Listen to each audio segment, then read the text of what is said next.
Mheshimiwa Job Ndugai, Spika wa Bunge la Jamhuri ya Muungano wa Tanzania, Mheshimiwa Dr. Ackson Tulia, Naibu Spika, Mheshimiwa Samia Suluhu, Makamu wa Rais wa Jamhuri ya Muungano wa Tanzania, Mheshimiwa Dr. Ali Mohamed Shein, Rais wa Zanzibar,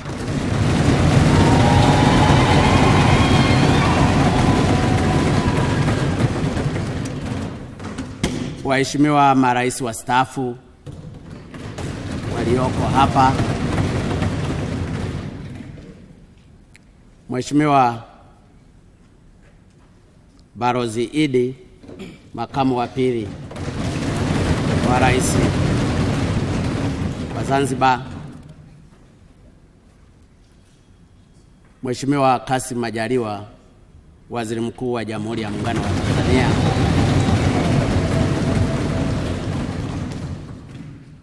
waheshimiwa viongozi wote mliohudhuria katika bunge hili.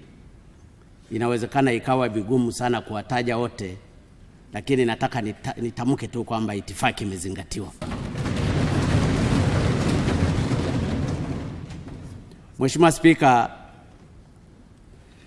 niko hapa leo kutimiza matakwa ya Katiba ya Jamhuri ya Muungano wa Tanzania, ibara ya 91, ibara ndogo ya kwanza, inayonitaka kulihutubia bunge na kulifungua rasmi bunge hili. Naomba nimshukuru Mwenyezi Mungu kwa kutujalia uzima na afya njema na kutuwezesha kuwepo hapa siku ya leo. Aidha, nitumie fursa hii kuwakumbuka wenzetu ambao kwa namna na nafasi mbalimbali walishiriki katika mchakato wa uchaguzi huu na kwa bahati mbaya walipoteza maisha yao kabla ya mchakato haujamalizika. Kwa hao wote waliotangulia mbele ya haki, ninamwomba Mwenyezi Mungu azilaze roho zao na awape pumziko la amani. Mheshimiwa Spika, nitumie nafasi hii kuwapa pole pia ndugu na jamaa ambao ndugu zao walifariki na wengine kupata ulemavu wakati wa mchakato wa uchaguzi huu. Pia natoa pongezi kwako wewe Mheshimiwa Spika Job Ndugai na Mheshimiwa Naibu Spika Dr. Ackson Tulia kwa kuchaguliwa kwenu kuongoza bunge la 11. Nawapongeza sana.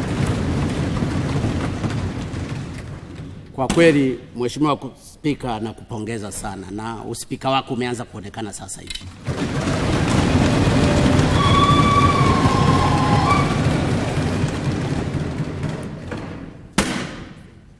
Lakini pia napenda niwapongeze waheshimiwa wabunge ambao kwa imani kubwa kwako na kwa naibu spika wameweza kuwachagua ili muweze kuongoza katika bunge hili la 11. Napenda pia Mheshimiwa Spika niwapongeze waheshimiwa wote, wabunge wote wa vyama vyote waliochaguliwa kuwa wabunge wa bunge hili la 11. Aidha, nitumie nafasi hii kuwapongeza wale wote waliochaguliwa katika nafasi za udiwani katika kata mbalimbali kote nchini. Natoa pongezi hizi kwa dhati kabisa kwa sababu kuu mbili. Kwanza ni kwa sababu ushindani katika uchaguzi wa mwaka huu ulikuwa ni mkubwa sana, kuanzia ndani ya vyama vyetu na baadaye katika uchaguzi mkuu uliohusisha na kushindanisha wagombea toka vyama tofauti. Lakini pia nawapongeza kwa sababu wananchi wamewapa imani na ridhaa ya kuwakilisha katika kipindi ambacho matarajio yao kwa awamu ya 5 ya uongozi wa nchi yetu ni makubwa sana.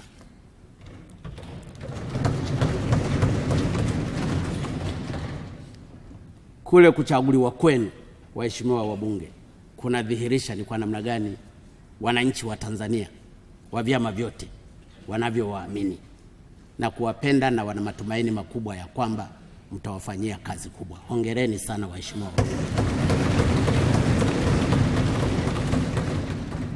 Sisi sote watatupima kwa namna tutakavyokidhi kiu na matarajio yao, na sote tuliahidi kuwatumikia wananchi na kutokana na utumishi wetu kwao tuweze kutatua matatizo mbalimbali na kuongoza mabadiliko makubwa ya kiutendaji, usimamizi wa matumizi ya mali ya umma na rasilimali za taifa na ugawaji wa rasilimali hizo kwa haki. Mimi pamoja na Mheshimiwa Suluhu, makamu wa Rais wa Jamhuri ya Muungano wa Tanzania, tuliwaahidi wananchi kuwa tutawatumikia na tutahakikisha kuwa katika utumishi wetu tutawajali wananchi wote bila kujali itikadi za vyama vyao. Lakini zaidi ya wananchi wa kawaida, tunaamini na ninyi mliahidi hivyo hivyo kwamba mtawatumikia Watanzania wote katika kutatua matatizo yao.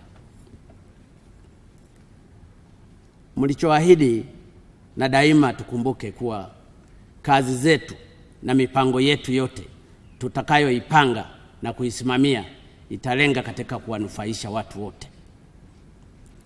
Mheshimiwa Spika, niuhakikishie tu wananchi kuwa mambo tuliyoyaahidi tutayatekeleza kweli kweli.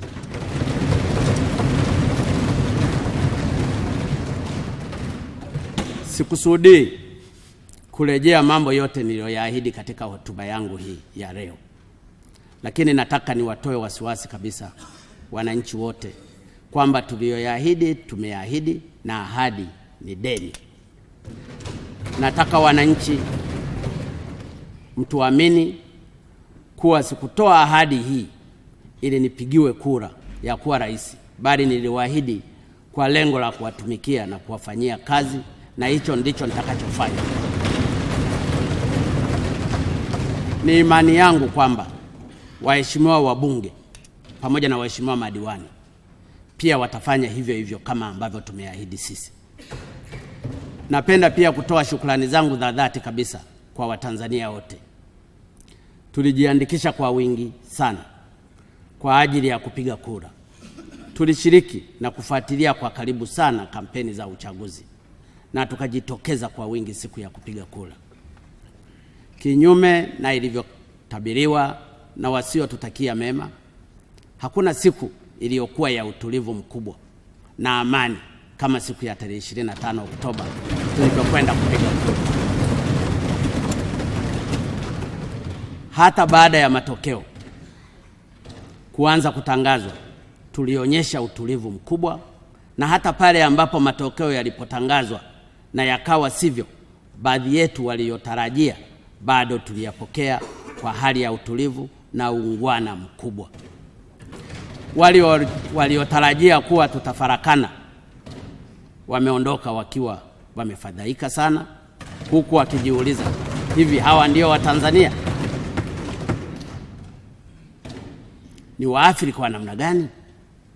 Ndugu zangu, Watanzania kwa mara nyingine tena tumedhihirisha kwetu sisi wenyewe na kwa Afrika na dunia nzima kwamba sisi ni kisiwa cha amani katika bahari iliyotufu.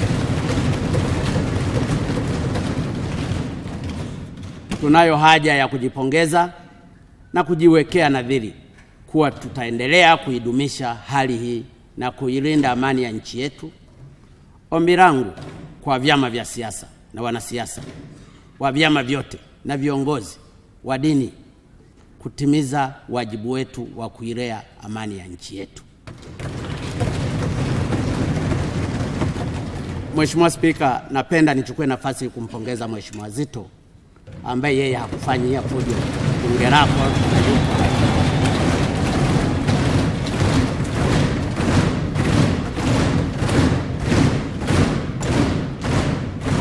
Hii ndiyo Tanzania ninayoitaka, Tanzania ya Watanzania wote. Lengo la Watanzania ni kutatua matatizo yao, sio kupiga kelele na kuzomea. Lakini Mheshimiwa Spika, ile nilitaka nichomekee tu kidogo, lakini napenda niungane na ninyi pamoja na Watanzania wote kuvipongeza vyombo vyetu vya ulinzi na usalama.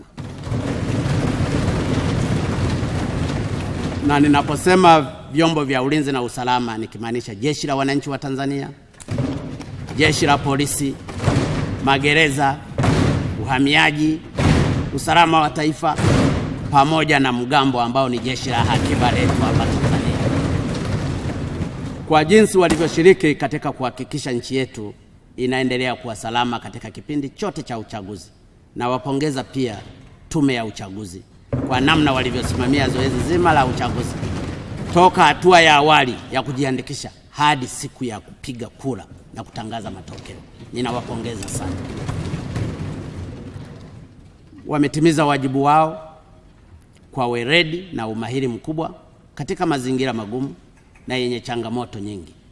Hongereni, hongereni sana Tume ya Uchaguzi. Mheshimiwa Spika, waheshimiwa wabunge, naomba kwa namna ya pekee niwashukuru viongozi wakuu wa nchi yetu waliotangulia kwa kazi kubwa na nzuri walioifanya nchi yetu. Natambua mchango wa waasisi wa taifa letu, Mwalimu Julius Nyerere, Mzee Karume, kwa kujenga misingi imara ya umoja, mshikamano na amani ya nchi yetu. Mzee Mwinyi, kwa jina lingine anaitwa Mzee Ruksa, kwa kuleta mabadiliko ya kiuchumi na kisiasa na kuijenga misingi yake.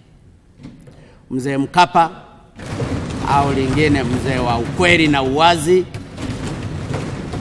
kwa kupanua na kuimarisha misingi ya uchumi na siasa ya nchi yetu. Na Mzee Kikwete, ambaye ni mzee wa maisha bora, kwa kuendeleza misingi hiyo na kupanua fursa mbalimbali kwa wananchi kujiletea maendeleo yao. Wamefanya kazi kubwa. Nawashukuru sana na ninawatakia uzee mwema, maisha marefu, ili tuzidi kuchuma busara zao. Mheshimiwa Spika, tumeingia kwenye uchaguzi wa moja. Tumeshindana katika kampeni tukiwa wamoja, na tumemaliza uchaguzi wetu tukiwa wamoja. Nataka niwahakikishie waheshimiwa wabunge na Watanzania kwa ujumla kwamba serikali ya awamu ya 5 itaendelea kulinda kwa nguvu na uwezo wote tunu hizi za umoja wa amani. Hatutakuwa na simire kwa mtu au kikundi chochote ambacho kitataka kuvuruga umoja na amani yetu kwa misingi ya udini, kwa misingi ya rangi, kwa misingi ya ukabila, au kwa misingi ya vyama au ukanda.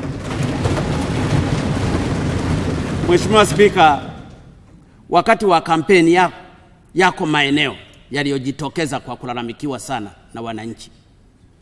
Ningependa niyataje baadhi ya maeneo yaliyolalamikiwa. Maeneo hayo ambalo kubwa sana ni rushwa.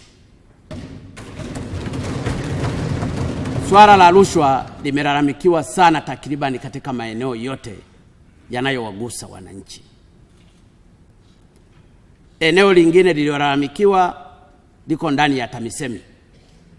Upotevu wa mapato, kushindwa kukusanya kodi, ubadhirifu, matumizi mabaya ya fedha na utekelezaji wa baadhi ya miradi chini ya viwango, wizi, uzembe na kadhalika. Eneo lingine lililolalamikiwa na wananchi wakati tukizunguka, wakati tukiomba kura, na ninyi ni mashahidi waheshimiwa wabunge, ni ardhi, kuhusu migogoro ya wakulima na wafugaji, viwanja, kuhodhi maeneo bila ya kuendeleza, mipango miji, kujenga maeneo ya wazi na kadhalika. Eneo lingine lililojitokeza kulalamikiwa ni eneo la bandari, rushwa, wizi, ubadhirifu na urasimu. Ninataka niyataje haya maeneo yote ili sisi wote tuondoke tukijua kwamba haya ni maeneo ambayo yalalamikiwa, ili tukishatoka hapa tukafanye kazi kwa pamoja kutatua malalamiko. Eneo lingine lililojitokeza kulalamikiwa sana na wananchi ni matatizo ya maji. Kiwango cha chini cha upatikanaji wa maji safi na salama, lakini huduma za maji kupatikana mbali na makazi na kadhalika. Eneo lingine ni TRA. ukwepaji kodi, rushwa, ubadhirifu, urasimu na upotevu wa mapato kwa kushindwa kukusanya kodi, hasa kodi zinazotakiwa kulipwa na wafanyabiashara wakubwa.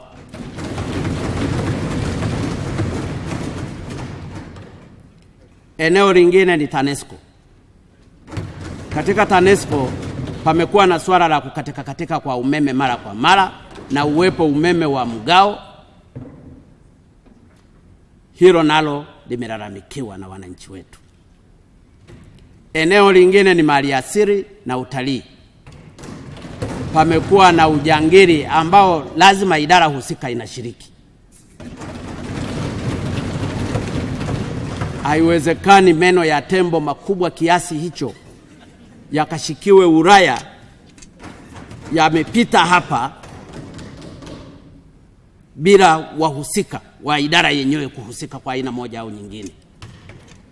Lakini pia kuna migogoro ya mipaka kati ya vijiji na hifadhi na upotevu wa mapato na kadhalika. Lakini mengine yaliyolalamikiwa na wananchi wetu ni huduma za afya, maana hospitali. Huduma kuwa mbali na wahitaji, ukosefu wa madawa, hujuma kwenye vifaa vya vipimo, msongamano wa wagonjwa na tozo zisizostahili, lugha mbaya za watumishi kwa wagonjwa, uhaba wa majengo, uhaba wa vitendea kazi, rasilimali watu na fedha, na kushindwa kukusanya mapato yanayowahusu na kadhalika. Mheshimiwa Spika na waheshimiwa wabunge, inanibidi haya yote niyataje ili tujue tunaanzia wapi na tunaenda wapi. Nisipoyataja nitakuwa mnafiki, na mimi sitaki niwe mnafiki, kwa sababu msema kweli ni mpenzi wa Mungu. Swala lingine linalolalamikiwa ni uhamiaji na ajira. Kutoa ovyo hati za uraia, vibali vya kuishi nchini kwa wageni, kushindwa kusimamia ajira za wageni hususan kwa kazi zinazoweza kufanywa na wazawa na kadhalika. Swala la elimu nalo limelalamikiwa kwa kuwa na uhaba wa vifaa vya kujifunzia na kufundishia, michango mingi isiyo ya lazima, malalamiko ya walimu yasiyoisha, mazingira ya kusomea ikiwa ni pamoja na majengo, madawati, ukosefu wa nyumba za walimu na kadhalika. Eneo lingine ambalo limelalamikiwa, polisi. Malalamiko ya wananchi kubambikwa kesi, upendeleo, madai ya askari kutotimizwa, ukosefu wa nyumba za maaskari, ukosefu wa vitendea kazi vya kisasa na kadhalika.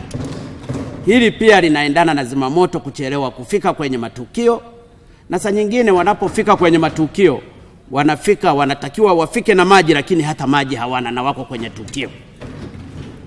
Eneo lingine ni mizani.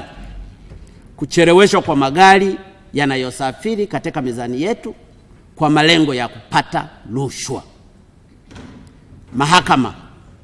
Natambua jitihada za mahakama katika kushughulikia swala la mlindikano wa kesi. Hata hivyo, bado kumekuwa na malalamiko mengi juu ya ucheleweshaji wa kesi katika mahakama zetu. Swala la madini nalo limelalamikiwa. Wenyeji kutofaidika, vilio vya wachimbaji wadogo wadogo kutengewa maeneo ya uchimbaji na kupatiwa mikopo, kutolipa kodi stahiki, usumbufu wa kulipa fidia na kadhalika. Eneo lingine ni kilimo na mifugo. Uhaba wa pembejeo za mifugo na kilimo, tatizo la masoko, kukopwa mazao ya wakulima, ukosefu wa wataalamu wa ugani, upungufu wa maghala, mabwawa, malambo, majosho na kadhalika. Eneo la uvuvi napo ni vifaa duni na masoko, uvuvi haramu, uwekezaji mdogo katika sekta ya uvuvi, hususan viwanda vya mazao ya uvuvi na kadhalika, na hasa katika ukanda wa bahari. Kwa sababu katika ukanda wa bahari ukianzia Moa kule Tanga hadi Msimbati kule Mtwara kuna zaidi ya kilomita 1422, lakini katika eneo lote lile la ukanda hakuna viwanda vikubwa vya samaki ambavyo vingeweza kuzalisha uchumi katika nchi yetu. Eneo lingine ni reli, uchakavu wa miundombinu ya nchi, kutokuwepo kwa usafiri wa uhakika wa reli, upungufu wa bandari kavu, mizigo mingi kusafirishwa kwa barabara na kadhalika. Eneo lingine ni ATC. Shirika la ndege lipo, wafanyakazi wapo zaidi ya 200 na wanalipwa mishahara, ila ndege ni moja tu wanayohangaika nayo.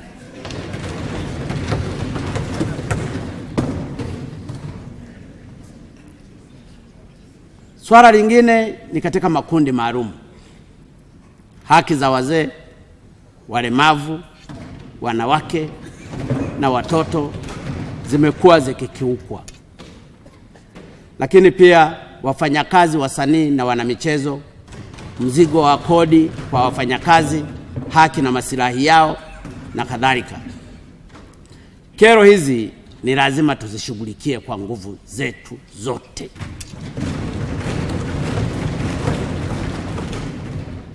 Wizara, ofisi na taasisi husika zijipange zipatavyo kutatua kero hizi.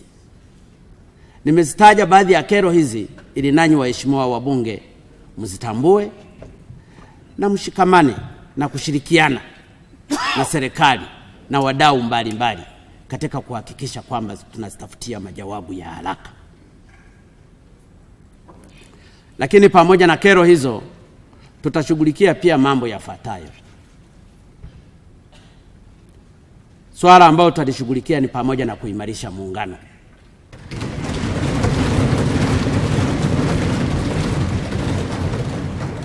Mheshimiwa Spika, nilipoapa kuwa rais wa Jamhuri ya Muungano wa Tanzania, niliapa kuulinda muungano wa nchi yetu. Hata bila kiapo, mimi ni muumini wa dhati wa muungano wetu wa kipekee uliounganisha nchi mbili zilizokuwa huru za Jamhuri ya Tanganyika na Jamhuri ya Watu wa Zanzibar, tena kwa hiari na kwa wino wa kalamu na si mtutu kama miungano mingine duniani. Naamini kwa dhati moyo wangu kuwa muungano wetu ndio umoja wetu, amani yetu na salama yetu. Ninayo kila sababu ya kulinda na kuenzi muungano wetu adhimu na adimu. Ni azma yangu kuwaona wananchi wa Zanzibar na bara wakifurahia matunda ya muungano wetu badala ya kuwa kikwazo kwa ustawi wao na ustawi wa nchi yetu. Aidha, kwa kushirikiana na Serikali ya Mapinduzi ya Zanzibar na wadau wa siasa, hususani vyama vya CUF na CCM, tutahakikisha kuwa majaribu ya kisiasa yanayoikabili Zanzibar yanamalizika salama na amani.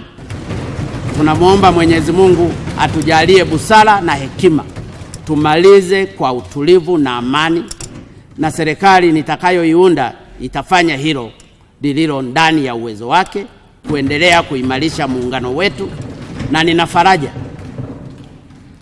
nina faraja kubwa kuwa Mheshimiwa Samia Suluhu, makamu wa rais, anao uzoefu mkubwa kutokana na nafasi yake ya awali ya waziri wa nchi, ofisi ya makamu wa rais, anayeshughulikia muungano, na pia akiwa makamu mwenyekiti wa Bunge la Katiba. Mimi pamoja na makamu wa rais Mama Samia Suluhu na rais wa Zanzibar Dr. Ali Mohamed Shein tutahakikisha tunasimamia na kuimarisha muungano wetu. Swala lingine ambalo ningependa nilizungumzie hapa ni swala la kuimarisha mihimili ya serikali. Mheshimiwa Spika, serikali ya awamu ya 5 itaheshimu na kuendeleza utamaduni mzuri uliojengeka nchini kwa kuheshimu mihimili ya dola. Tutafanya hivyo kwa kuhakikisha kuwa mihimili yetu ya Bunge, na mahakama inapata fedha za kutosha kuendesha shughuli zake kwa uhuru.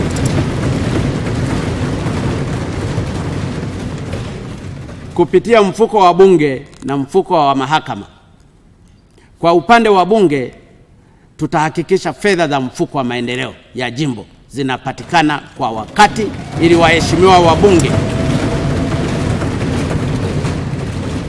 waheshimiwa wabunge mkashirikiane na wananchi wetu kusukuma maendeleo ya maeneo mnakotoka. Na kwa upande wa mahakama, tutalipa uzito mkubwa swala la uboreshaji wa mahakama kwa kusogeza huduma za mahakama karibu na wananchi na kuongeza kasi ya utoaji haki na kuboresha maslahi ya watumishi wa mahakama zetu. Kuhusu swala la mchakato wa katiba,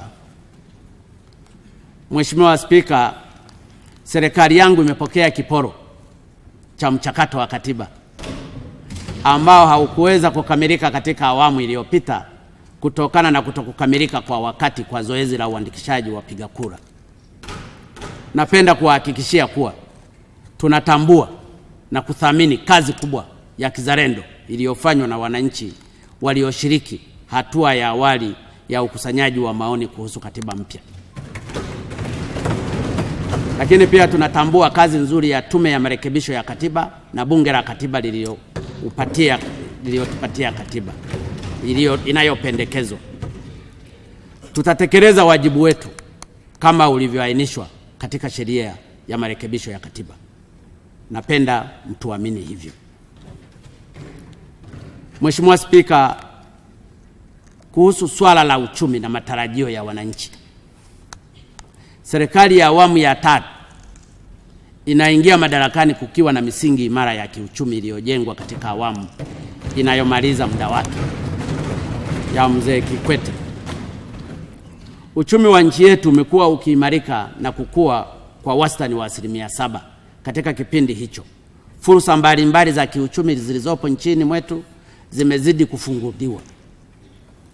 Hii ni kutokana na jitihada zilizofanywa na serikali za awamu zilizopita za kujenga miundombinu ya kiuchumi kama vile barabara, uimarishaji wa bandari, uimarishaji wa reli na ukuzaji wa sekta za mawasiliano ya simu na mitandao, ukuzaji wa uongezaji wa uwezo wa watu wa kuzalisha na kusambaza umeme.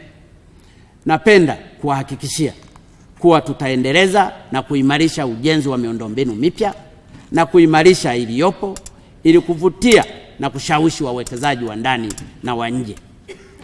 Mheshimiwa Spika, nasema hivi kwa sababu miongoni mwa ahadi tulizoziahidi wa Tanzania ni kuendeleza ujenzi wa barabara mbalimbali za kuunganisha miji yetu mikuu ya mikoa na wilaya, barabara ziendazo kwenye maeneo muhimu ya kimkakati ya kiuchumi, lakini na upanuaji wa barabara za miji kama vile Dar es Salaam kwa kujenga flyover, barabara za pete na kadhalika. Uboreshaji wa barabara na njia nyingi nyingine za kiuchumi na usafirishaji kuingia na kutoka Dar es Salaam ni muhimu sana kwa sababu bandari ya Dar es Salaam ni lango kuu la biashara kwa nchi yetu na nchi jirani. Mheshimiwa Spika, katika jitihada hizo za kuboresha na kuimarisha miundombinu ya kiuchumi, serikali ya awamu ya 5 katika kipindi cha miaka 5 ijayo itaongeza nguvu zake katika ujenzi wa reli mpya katika kiwango cha kimataifa, yani standard gauge. Reli ambazo tumekusudia zianze kujengwa ni ile ya kutoka Dar es Salaam, Tabora, Kigoma hadi Mwanza, reli ya kutoka Uvinza, Msongati kule Burundi na Isaka, Kigali, Rwanda, reli ya kutoka Mtwara, Songea, Mbamba Bay na matawi ya kwenda Mchuchuma hadi Riganga ambapo ni maeneo ya uzalishaji na pale tunaweza tukaboost uchumi wetu, lakini reli ya kutoka Kaliua, Mpanda hadi Kalema. Mheshimiwa Spika, nchi yetu pia imejaliwa kuwa na madini na maliasili nyingi. Ugunduzi wa gesi asilia umeongeza matumaini ya watu wetu wengi juu ya uwezo wetu wa kiuchumi katika miaka ijayo. Serikali itahakikisha kwamba madini na maliasili zetu zinatumika kwa manufaa ya taifa letu kwa kusimamia sheria na taratibu zilizopo. Aidha, napenda kuipongeza kwa dhati kabisa serikali ya Rais Jakaya Mrisho Kikwete na bunge la kumi ambapo Mheshimiwa Spika, wewe ulikuwa naibu spika, kwa kupitisha sheria ya usimamizi wa mapato ya mafuta na gesi, yani the Oil and Gas Revenue Management Act ya mwaka 2015. Serikali yangu itasimamia utekelezaji wa sheria hiyo kwa uaminifu na kwa umakini mkubwa. Kuhusu swala la ujenzi wa viwanda, Mheshimiwa Spika, serikali ya awamu ya 5 itaweka mkazo mkubwa katika ujenzi wa viwanda.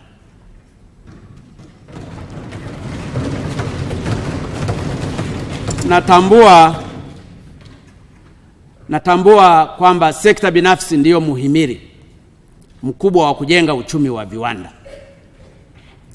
Hatuna njia nyingine kama kweli tunataka kujenga msingi wa uchumi endelevu katika nchi yetu utakaopaisha uchumi na maisha ya watu wetu.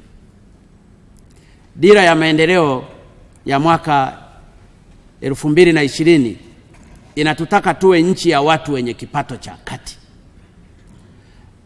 Tunaweza tukafika huko na dalili zipo, lakini pia tunaweza tukafika huko kitakwimu tu, wakati ukweli na uhalisia wa mambo ni tofauti. Utofauti ninaozungumzia ni pale takwimu zitakapoonyesha kwamba sisi ni nchi ya kipato cha kati, wakati mapato halisi na hali za maisha za watu wetu hazifanani na takwimu hizo. Tamaa yangu, ambayo ninaamini pia ni tamaa yenu, na kwa kweli jitihada za serikali za awamu ya 5 zitakuwa katika kujenga uchumi wa kipato cha kati, ambapo sura na maisha ya Watanzania walio wengi yafanane na nchi ya kipato cha kati.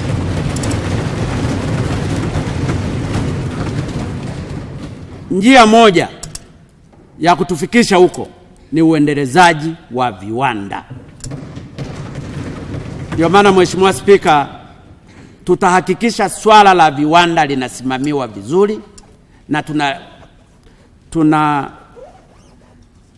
tunafanikiwa. Ndio lengo kubwa, kwamba tulisimamie kwa makini na tufanikiwe. Lakini matarajio yangu ni kwamba bunge lako tukufu litatuunga mkono mimi na serikali nitakayoiunda katika kufikia lengo hili. Mheshimiwa Spika, kama nilivyosema wakati wa kampeni, na nataka nirudie hapa, tutaanza na viwanda vilivyopo na kuhakikisha vinafanya kazi. Wale wote ambao walibinafisishwa viwanda vilivyokuwa vya umma kwa makubaliano kwamba wataviendeleza, niliwataka wafanye hivyo mapema. Na kwa hapa nataka nisisitize wito wangu huo kwao. Najua huko nyuma ufuatiliaji na usimamizi wa utekelezaji wa mikataba ya aina hiyo umekuwa ukiregarega, na watu wamejifanyia mambo wanavyotaka. Wapo walioacha kabisa uzalishaji, na kufumua hata mitambo ya uzalishaji. Mimi niliahidi, na nataka niseme hapa kwa wazi kabisa, kwamba wale waliobinafisishwa viwanda hivyo waanze kazi mara moja. Wakishindwa, basi tutatoa viwanda hivyo kwa kuzingatia sheria na taratibu za nchi na kuwapa watu wengine wenye nia ya kuviendeleza viwanda hivyo.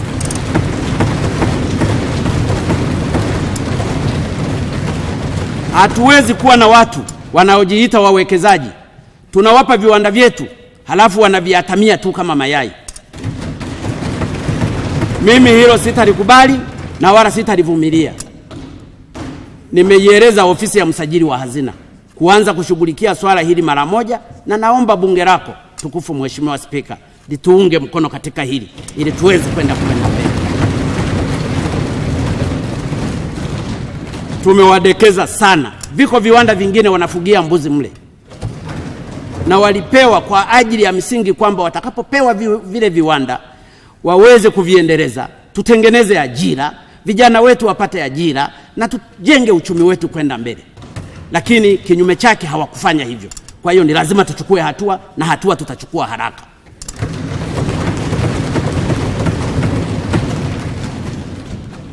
Mheshimiwa Spika, njia ya pili ya kuendeleza viwanda ni kuhimiza na kushawishi wawekezaji kuwekeza katika maeneo mbalimbali ya nchi yetu. Kama nilivyoeleza, miundombinu ya kufanya hivyo tayari ipo, na baada ya muda itakuwa bora zaidi. Najua wapo watu wanaotaka kuwekeza Tanzania sasa katika viwanda, na wamekuwepo hata miaka ya nyuma kidogo. Lakini wakati mwingine sisi humu tukiwemo sisi viongozi, kwa kushirikiana na wafanyabiashara matapeli na walaghai, tumehujumu mipango ya shauku za wawekezaji wa namna hiyo.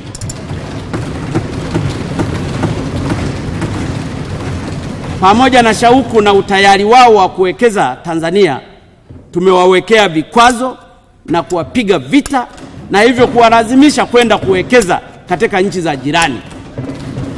Sisi katika serikali ya awamu ya 5 tutajitahidi sana kuondoa usumbufu na urasimu wa aina hiyo, na kuongeza bidii ya kuwashawishi wawekezaji wa ndani na wa nje kuja kuwekeza viwanda hapa nchini. Na hili niseme kwa watendaji wa serikali ambao kwa njia moja au nyingine watashiriki katika kukwamisha wawekezaji, wawe wa ndani au wa nje, katika kuwekeza katika nchi hii, hatutakuwa na nafasi nao.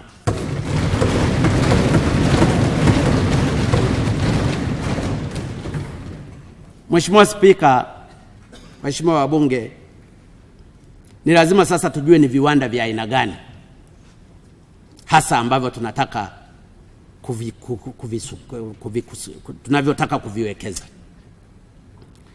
Sura ya kwanza ya viwanda tunavyokusudia ni vile ambavyo sehemu kubwa ya malighafi yake itatoka ndani, hususan kwenye sekta za kilimo, mifugo, uvuvi na madini na maliasili nyingine. Viwanda vya aina hii tutavipa fursa ya kujenga mfumo wa uzalishaji ndani ya nchi uliofungamana na kushikamana. Viwanda vya aina hii vitahitaji na kutegemea malighafi kutoka kwa wazalishaji wa sekta nilizozitaja hapo mwanzoni, na kufanya hivyo wazalishaji hao watakuwa na soko la uhakika humu ndani ya nchi yetu. Sura ya pili ni ya viwanda hivi ni kuzalisha bidhaa ambazo zinatumiwa na watu wengi humu nchini, yani mass consumption. Yani bidhaa kama vile nguo, viatu, mafuta ya kupikia na kadhalika. Ninalizungumza hili kwa sababu nikitoa mfano tu, Tanzania tuna zaidi ya ng'ombe karibu milioni 22-23, na nafikiri tuko wa pili baada ya Ethiopia, na tunashindana na Sudani. Lakini hebu angalia bidhaa hata za viatu tu zinazozalishwa hapa.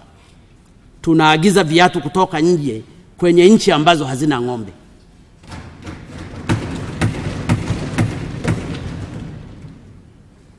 Tungeweza tukawa na viwanda vya ngozi, tukawa na viwanda vya viatu, viwanda vya mikanda, viwanda vya pochi, viwanda vya kofia na kadhalika. Kwa njia hiyo tutakuwa tumeongeza thamani ya mazao yetu ya mifugo, lakini pia tukawa tumetengeneza au kucreate employment kwa watu wetu kwa kuwa na viwanda vya ngozi, viwanda vya viatu na kadhalika na kadhalika. Kwa hiyo viwanda hivi vitakuwa na uhakika wa soko la ndani kabla ya kufikiria soko la nje. Viwanda hivi vitatarajiwa kuzalisha ziada kwa ajili ya masoko ya nje, na yote mawili yakitokea, yani kuzalisha kwa ajili ya soko la ndani na nje, itatuongezea akiba yetu ya fedha za kigeni na kutuwezesha kutekeleza na kuendeleza mipango mingine kwa ajili ya ustawi wa uchumi wetu. Sura ya 3 ya viwanda ninavyokusudia ni kuzalisha ajira nyingi. Shabaha yetu ni kuwa ifikapo mwaka 2020 idadi ya ajira itokanayo na viwanda ifikie 40% ya ajira zote zitakazo kuwepo nchini wakati huo. Na hii pia ndio reflection ya ilani yetu ya uchaguzi tulioinadi sisi wote waheshimiwa wabunge na wananchi kuiamini, na ndio maana tukachaguliwa. Mheshimiwa Spika, nimeamua kulisema hili kwa kirefu sana kwa sababu ili tufanikiwe lazima tuelewane na tusaidiane kulisukuma kwa pamoja jambo hili. Swala lingine ambalo ningependa nilisisitize hapa ni swala la kilimo, mifugo na uvuvi. Mheshimiwa Spika, sekta nyingine ambazo lazima tutazitilia mkazo mkubwa na kuziendeleza ni kilimo, mifugo na uvuvi. Tutaziangalia sekta hizi kwa mtazamo wa kibiashara na viwanda kwa lengo la kuwa na viwanda vya kisasa vya kuongeza thamani ya mazao yatokanayo na kilimo, mifugo na uvuvi. Nchi yetu kwa kiasi kikubwa ni nchi ya kilimo, ufugaji na uvuvi. Hii inatokana na ukweli kwamba sehemu kubwa ya watu wetu wapatao 75% wanaishi vijijini na wanategemea kilimo, ufugaji na uvuvi kwa ajili ya maisha yao. Wakulima, wafugaji na wavuvi wanatumia zana na mbinu duni katika shughuli zao na wanazalisha zaidi ya 95% ya chakula chote kinacholiwa hapa nchini na kutoa mchango wa 25% kwenye pato la taifa, yani GDP, na 30% ya mapato yetu ya fedha za kigeni. Kwa takwimu hizi chache ni wazi kwamba mchango wa sekta ya kilimo, mifugo na uvuvi katika uchumi wetu na maisha yetu ni mkubwa sana. Nichukue nafasi hii kuwapongeza na kuwashukuru wakulima, wafugaji na wavuvi wote wa Tanzania kwa mchango wao mkubwa katika maisha yetu na uchumi wa nchi yetu. Nataka kuahidi kwao, wakulima, wafugaji na wavuvi, sitawaangusha. Mheshimiwa Spika, pamoja na umuhimu wa kilimo, mifugo na uvuvi katika uchumi wetu, wakulima, wafugaji na wavuvi wetu wengi bado ni watu maskini. Mapato yao yako chini na maisha ni duni. Lengo letu ni kuimarisha sekta hizi ili ziweze kutoa mchango mkubwa zaidi katika uchumi wa nchi, lakini pia ziweze kuwanufaisha wakulima, wafugaji na wavuvi katika kuyabadili maisha yao. Tukiweza kuboresha sekta hizi, vijana wengi zaidi watavutiwa kujiunga nazo na hivyo kupunguza tatizo la upatikanaji wa ajira. Nataka niwahakikishie wakulima, wafugaji na wavuvi wetu kwamba ahadi zetu kwao tutahakikisha zinatekelezwa. Serikali ya awamu ya 5 itazisimamia kwa dhati ahadi hizo ili kuhakikisha kwamba kilimo, ufugaji na uvuvi unakuwa wa kisasa zaidi na wenye tija zaidi. Baadhi ya mambo ambayo tuliahidi kuyatekeleza ni pamoja na kuwapatia mafunzo ya kilimo, ufugaji, uvuvi wa kisasa, ikiwa pamoja na ufugaji wa samaki, lakini pia kuwapatia pembejeo wakulima wetu. Tutawapatia zana za kisasa za kilimo, ufugaji na uvuvi. Tutawapatia wataalamu wa ugani. Tutawawezesha kupata masoko ya uhakika ya mazao yao. Tutawapatia mikopo, na kwa hili benki ya kilimo itasaidia sana kufikia lengo hili. Tutaondoa ushuru wa kodi na kero mbalimbali za mazao ya kilimo na mifugo na uvuvi zinazosababisha bei ya mazao hayo kuwa chini. Mfano, kahawa. Nilipokuwa Kagera, wakulima wa kahawa Kagera, na ndio maana kila wakulima wote wa Kagera wanataka kahawa yao wakaiuze Uganda, lakini tulipouliza wana kodi zaidi ya 26 na kwa kuzingatia kuwa na kodi hizo zaidi ya 26, bei wanayopewa wakulima wa kahawa kule Kagera na maeneo mengine inakuwa ndogo zaidi ukilinganisha na bei wanayopewa katika nchi ya jirani ya Uganda. Na ndiyo maana wananchi wanakuwa wanachukua riski hata ya kwenda kuzama kwenye maji, lakini wao wanasafirisha kahawa. Sasa ndiyo maana nasema makodi haya ya ovyo ovyo ambayo ni ya kero kwa wakulima wetu katika mazao ya kahawa, mahindi, chai, pamba, korosho, mkonge, ngozi, nyama, maziwa na samaki, tutahakikisha tutayaondoa kama siku ya punguza kwa kiasi kikubwa sana. Lakini pia tutahakikishia umiliki wa ardhi na kuwaondolea usumbufu wa wao kuondolewa kwenye ardhi zao kupisha wawekezaji. Lakini tutahakikisha kwamba migogoro ya ardhi baina ya wakulima na wafugaji tunaitatua na kuikomesha kwa kuhakikisha kuwa vyanzo vya misingi vya migogoro hiyo tunaviondoa haraka. Lakini tutahakikisha kwamba tatizo la wavuvi kuvamiwa na majambazi hasa sehemu za Kigoma kule na uvuvi haramu linashughulikiwa kikamilifu. Mheshimiwa Spika, katika tatizo la umaskini na ajira, nimezungumzia umuhimu wa kuendeleza viwanda, kilimo, mifugo na uvuvi kwa sababu matatizo makubwa mawili yanayoikabili nchi yetu kwa sasa, kwanza ni tatizo la umaskini na pili ni tatizo la ajira. Ni kweli uchumi wetu umekuwa ukikua kwa kasi ya kuridhisha, lakini kasi hiyo haijawiana na kasi ya kuondoa umaskini na uzalishaji wa ajira za kutosha kwa vijana wetu wanaoingia kwenye soko la ajira la kila mwaka. Mheshimiwa Spika, kwa mujibu wa takwimu zilizopo, zaidi ya 28.2% ya Watanzania ni maskini, na kwamba kwa namna na kadiri uchumi wetu unavyokuwa, pengo baina ya matajiri walionacho na maskini wasionacho linazidi kukua. Tukiendelea hivi tunavyoendelea sasa, hatutakuwa tunaitakia mema nchi yetu, kwa sababu mgawanyiko mkubwa wa kimapato na tofauti kubwa za kimaisha baina ya matajiri na maskini ukiachwa uendelee na kuzidi kukua, utachochea chuki na uhasama baina ya walionacho na wasionacho. Kwa hiyo Mheshimiwa Spika, ni lazima tuzitatiti na kutumia akili, maarifa na nguvu zetu zote kukabiliana na kulibadilisha hali hili. Kwanza lazima tushughulikie na umaskini wa watu wetu, na njia moja kama nilivyokwisha eleza ni uendelezaji wa sekta ya viwanda na uboreshaji wa sekta za kilimo, mifugo na uvuvi. Lakini tatizo la pili, hilo la ajira, kama nilivyokwisha kugusia, ukuaji wa uchumi wetu haujaenda sambamba na kasi ya watu wanaoingia kwenye soko la ajira kila mwaka. Tatizo hili la ajira ni kwa vijana wote waliosoma viwango mbalimbali vya elimu na wasio na ujuzi.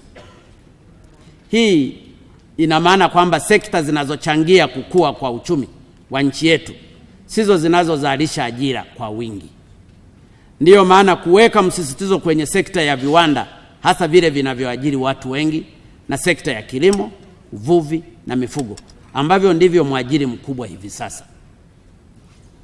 Mheshimiwa Spika, pamoja na kuweka msisitizo katika viwanda, kilimo, mifugo na uvuvi, hatuna budi kuwezesha vijana wetu kuanzisha shughuli mbalimbali za uzalishaji kwa viwango mbalimbali. Ili hili liwezekane na sisi tutalifanya, linahitaji mambo mawili makubwa. Kwanza, kuandaa vijana wetu vizuri kielimu na kiujuzi. Hatuna budi kuweka mkazo katika viwanda vya ubora vya elimu na stadi za kazi wanazopata vijana wetu. Nalisema hili kwa sababu hatuwezi kuzungumzia uendelezaji wa viwanda ikiwa hatujaandaa vijana wenye uwezo na ujuzi na stadi za kufanya kazi hizo kwa ubora na ufanisi kwa hali ya juu. Hatuwezi kutaka kuwekeza katika viwanda vya nguo au samani ikiwa hatuna wahandisi wa mitambo wazuri, wabunifu wazuri na wenye viwango vinavyotakiwa kukabiliana na tatizo hilo. Aidha, hatuwezi kuwa na vijana wenye uthubutu wa kuanzisha shughuli za uzalishaji kama hawana elimu na maarifa ya kubuni miradi na kuiendeleza. Kwa hiyo tutaelekeza nguvu zetu katika kuhakikisha kuwa shule na vyuo vyetu katika ngazi mbalimbali vinafundisha na kutoa vijana wenye viwango vya hali ya juu vya elimu, maarifa, ujuzi na ufundi. Mheshimiwa Spika, pili ni swala la wawezeshaji vijana, hasa wale watakaotaka kujiajiri. Katika kutekeleza lengo hili, serikali ya awamu ya 5 itachukua na kutekeleza hatua mbalimbali, ikiwemo kuwawezesha vijana wanaohitimu elimu ya juu na vyuo vya ufundi kupata mitaji ya kuwasaidia kuanzisha makampuni yao kulingana na fani na walizozisomea. Lakini pia tutawawezesha vijana kuanzisha SACCOS zao na kupitia SACCOS hizo kuwawezesha kupata mikopo. Lakini pia kuwawezesha vijana wajasiriamali kujiunga na mifuko ya hifadhi ya jamii ili waweze kupata mikopo na kunufaika na mafao mengine katika mifuko hiyo. Mheshimiwa Spika, 3 ni kwamba ni kuzitambua na kuziheshimu kazi na shughuli mbalimbali zinazofanywa na makundi mbalimbali ya kina mama na vijana. Hapa namaanisha shughuli za kina mama lishe, wachuuzi mbalimbali, machinga, waendesha bodaboda, waendesha maguta na vijana wa kike na wa kiume wanaojitafutia kazi mbalimbali halali za kujipatia mapato kwa ajili ya kuendesha maisha yao. Shughuli za makundi haya zinatusaidia sana katika kupunguza makundi ya vijana wetu ambao wangekaa tu na kuzurura ovyo bila shughuli za kufanya. Na kwa kuwa kwa sasa uwezo wetu wa kuwapatia ajira tofauti ni mdogo, ni jukumu letu kuwasaidia na kuwawezesha kufanya shughuli zao kwa utulivu bila bugudha. Niliahidi na nataka niahidi na nirudie hapa kwamba serikali ya awamu ya 5 ikishirikiana na halmashauri zetu, wakuu wa mikoa, wakuu wa wilaya, itaweka mipango na taratibu nzuri na rafiki kwa aina ya shughuli ambazo baadhi nimezigusia. Aidha, ushuru usio wa lazima na wenye usumbufu kwa wafanyabiashara wadogo utokanao na shughuli nilizozitaja hapo tutaziondoa.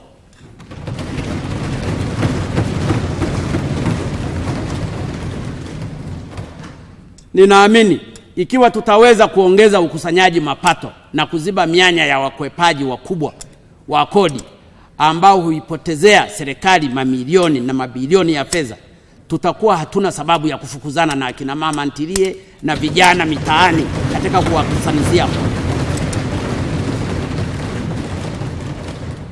kodi ambazo hatuzikusanyi ni nyingi, ambazo zingeweza zikaendesha uchumi wa nchi hii badala ya kukaa na kusumbuana wanyonge ambao wanajitafutia riziki yao kwa ajili ya kuishi.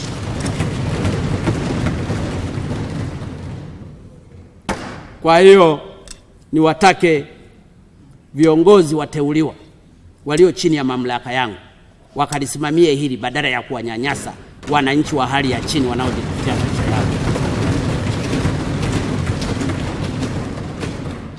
Na ikiwezekana waweze kuandaa maeneo maalum kwa ajili ya wao kufanya biashara.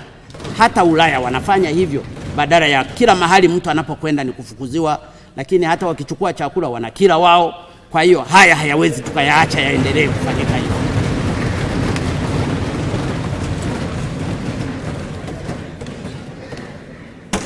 Kuhusu swala la afya, Mheshimiwa Spika, dhamira ya kujenga uchumi wa kisasa na swala la kupambana na umaskini linakwenda sambamba na kuwa na wananchi wenye afya bora. Kwa kutambua ukweli huu na mahitaji ya huduma bora za wananchi wetu, serikali ya awamu ya 5 itahakikisha kwamba wananchi wanapata huduma bora za afya kwa kufanya baadhi ya mambo yafuatayo. Kwanza, kuimarisha huduma za afya pale zilipo na kuanzisha pale ambapo hazipo. Lengo ni kuhakikisha kwamba kila kijiji kinakuwa na zahanati, kila kata inakuwa na kituo cha afya, na kila wilaya inakuwa na hospitali, na kila mkoa unakuwa na hospitali ya rufaa. Lakini pili, tutaimarisha na kuboresha huduma za afya kwa kuongeza utaalamu katika nyanja za afya kwa kuwapatia mafunzo watumishi wake ndani na nje ya nchi, na kwa kuzipatia vifaa bora na vya kisasa hospitali, vituo vya afya na zahanati zetu. Lengo la kufanya hivyo ni kuwezesha upatikanaji wa huduma mahususi hapa nchini, na hivyo kutolazimika kupeleka watu wetu kutibiwa nje ya nchi, kwa sababu imekuwa ni kawaida kila mtu akiumwa hata mafua ni kwenda nje, wakati kumbe wangeweza kutibiwa hapa vizuri na akapona, na tukasevu hela zikatumika kutengeneza mambo mengine ya faida ya nchi yetu. Lakini tatu, tutaongeza bajeti ya dawa na kuboresha mfumo wa upatikanaji ili kuhakikisha dawa zinapatikana katika hospitali, vituo vya afya na zahanati zetu. Aidha, tutahamasisha wananchi wajiunge na bima ya afya. Kuhusu swala la elimu, Mheshimiwa Spika, natambua juhudi kubwa zimefanyika katika upanuzi wa elimu ya awali, msingi, sekondari na vyuo vikuu. Serikali ya awamu ya 5 itajielekeza katika kuongeza ubora wa elimu inayotolewa, ikiwa ni pamoja na kuongeza mkazo katika masomo ya sayansi. Aidha, tutahakikisha kwamba vifaa vya kufundishia na kujifunzia vinapatikana, ikiwa ni pamoja na maabara, vitabu, madawati na kadhalika. Tutahakikisha kuanzia Januari mwakani elimu kuanzia darasa la kwanza hadi kidato cha 4 inatolewa bure. Na ninaposema bure, maana yake nina maana ya bure. Wahusika wasije wakatumia swala la kusema bure halafu waanze kutengeneza mamichango ya ajabu ya kuwatoza wanafunzi wale. Ni lazima tuanzie mahali kwamba tunaposema bure, maana yake ni bure kweli. Lakini kama tulivyoahidi kwenye kampeni, tutahakikisha kwamba wanafunzi wengi zaidi wa elimu ya juu wanapata mikopo kwa wakati. Tutashughulikia masilahi na kero za walimu wa ngazi zote, ikiwa ni pamoja na kujenga nyumba za walimu vijijini na kuiunga mikono benki ya walimu ili iweze kuwanufaisha zaidi. Kuhusu swala la maji, Mheshimiwa Spika, wakati wa kampeni nimekutana na malalamiko mengi sana ya ukosefu wa maji. Serikali ya awamu ya 5 itahakikisha kwamba inaongeza kiwango cha upatikanaji wa maji kufikia 85% kwa maeneo ya vijijini na 95% katika maeneo ya mjini ifikapo mwaka 2020. Tutakamilisha miradi iliyokwisha anza na kuanzisha miradi mipya mikubwa na midogo ya maji kutoka katika mito, maziwa, vyanzo vingine mbalimbali ambavyo vitakuwa na vya uhakika vya maji, ikiwa ni pamoja na kuvuna maji ya mvua. Tunataka tuwatue akina mama ndoo kichwani.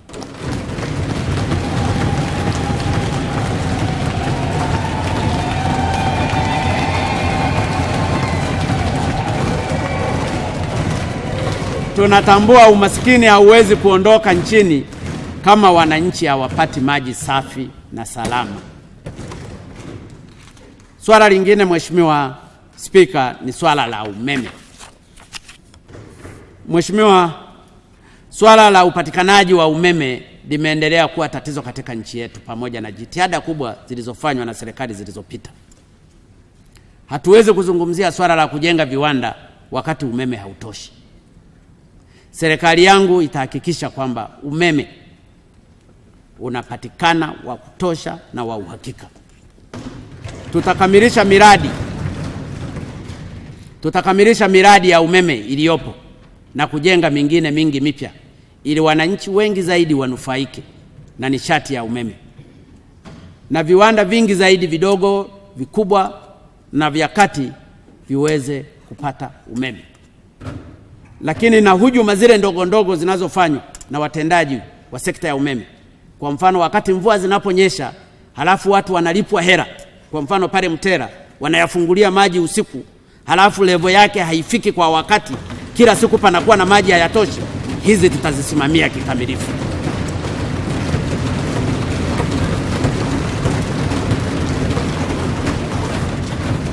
Kwa sababu pamekuwa na mtindo huo, watu wanapotaka kusupply majenereta yao au kununua mafuta ya bei ya juu, wanalipwa wale wanaohusika pale Mtera kwenye maji, wanayafungulia maji usiku, yanamwagika. Kwa hiyo level inayotakiwa haifikiwi.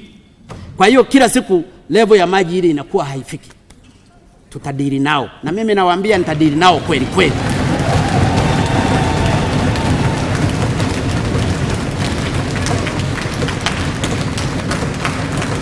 Kuhusu swala la madawa ya kulevya, Mheshimiwa Spika, madawa ya kulevya yamekuwa ni janga kubwa kwa taifa letu, na kundi linaloathirika zaidi ni vijana wa kiume na wa kike. Familia nyingi zimeathirika na nguvu kazi za taifa imepotea. Tutashughulikia mtandao huo unaojihusisha na madawa ya kulevya bila ajizi. Tutawatafuta wale wakubwa wanaohusika na madawa ya kulevya badala ya kuhangaika na dagaa. Na ninaposema nasema kweli. Naomba bunge mnisaidie na Mungu anirinde na muendelee kuniombea.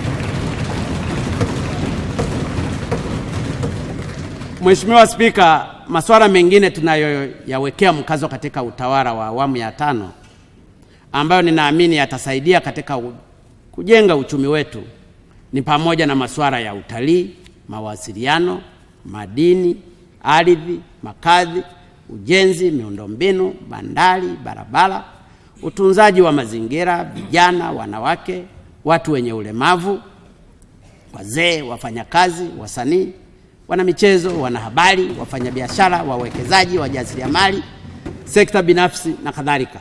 Ni vigumu kutaja wote wahusika tutakayoshughulika nayo katika kujenga uchumi wetu. Utekelezaji wa masuala haya umefafanuliwa vizuri katika ilani ya CCM ya mwaka 2015.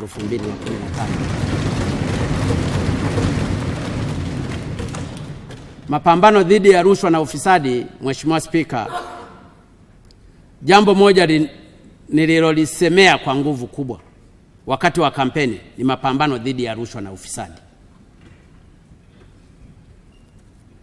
Sikufanya hivyo kwa sababu nilitaka tu kuwarubuni wananchi ili wanipe kura zao na kunifanya kuwa rais wao.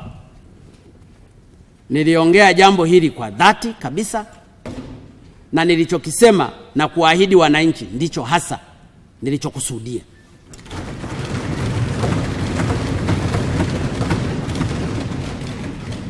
Mheshimiwa Spika, wananchi wanachukia sana rushwa na ufisadi, na wamechoshwa sana na vitendo hivyo.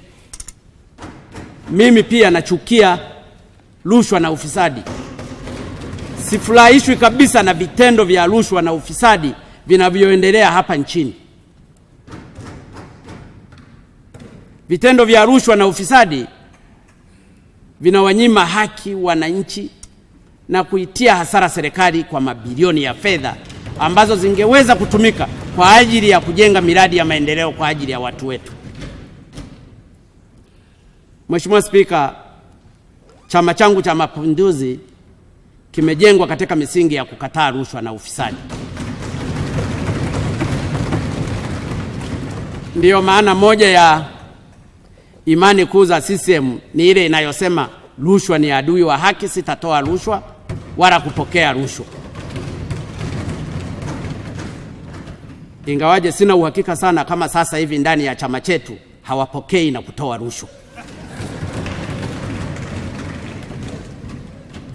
Kwa Mtanzania mwaminifu, kwa imani yake hata kuwa na kigugumizi katika kuwa mstari wa mbele katika kupambana na rushwa na ufisadi. Mheshimiwa Spika, mmoja wa waasisi wa taifa letu, baba wa taifa, hayati Mwalimu Julius Kambarage Nyerere, aliwahi kuifananisha rushwa na ufisadi kama adui mkubwa wa watu. Akiongea bungeni mwezi Mei mwaka 1960, Mwalimu Nyerere alisema yafuatayo, na naomba kunukuu: rushwa na ufisadi havina budi kushughulikiwa bila huruma, kwa sababu naamini wakati wa amani rushwa na ufisadi ni adui mkubwa kwa ustawi wa watu kuliko vita. Mwisho wa kunukuu. Mheshimiwa Spika, haya ni maneno makali ya mtu na kiongozi aliyechukia na kuikemea rushwa katika maisha yake yote ya uongozi. Ni maneno yanayotukumbusha tu nini kinaweza kikatokea kama taifa endapo tutaendeleza rushwa na ufisadi. Chuki za wananchi dhidi ya rushwa na ufisadi ni dhahiri. Wamechoka kabisa, wamechoka sana. Hawako tayari kuvumilia upuuzi wa serikali inayoonea haya rushwa na kulea mafisadi.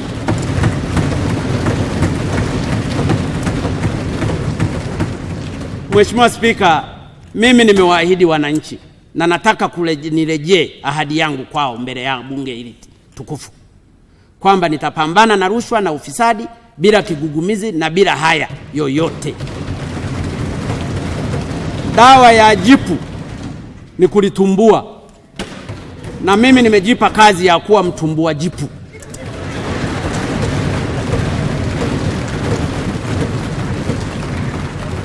Nimejipa kazi ya kuwa mtumbua jipu. Najua kutumbua jipu kuna maumivu, lakini bahati mbaya halina dawa nyingine. Hivyo ninawaomba waheshimiwa wabunge na Watanzania wote, kwanza mniombee na mniunge mkono wakati ninapotumbua majipu haya.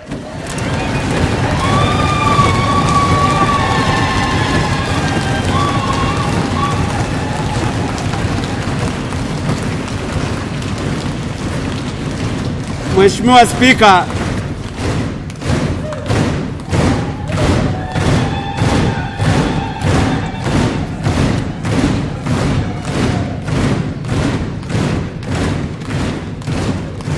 makofi haya yanaathiria kwamba mtaniunga mkono wakati natumbua majipu.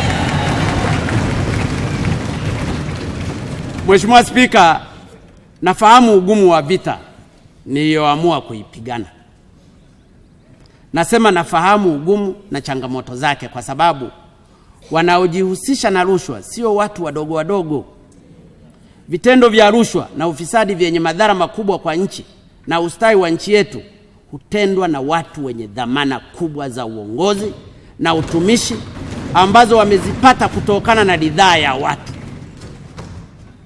Kwa hivyo, ili niweze kufanikiwa lazima nipate ushirikiano mkubwa toka kwa bunge lako tukufu na vyombo vingine vilivyopo na vyenye majukumu ya kupambana na vitendo hivi vya rushwa. Aidha, tutashinda vita hii endapo wananchi pia watatuunga mkono. Lakini sina mashaka kuwa kwa vile wao wananchi kwa wingi wao wanachukia rushwa na ufisadi, watakuwa tayari kutoa ushirikiano wao katika mapambano haya dhidi ya rushwa na ufisadi. Hivyo Mheshimiwa Spika, katika kushughulikia tatizo hili nimeahidi kuunda mahakama ya rushwa na ufisadi.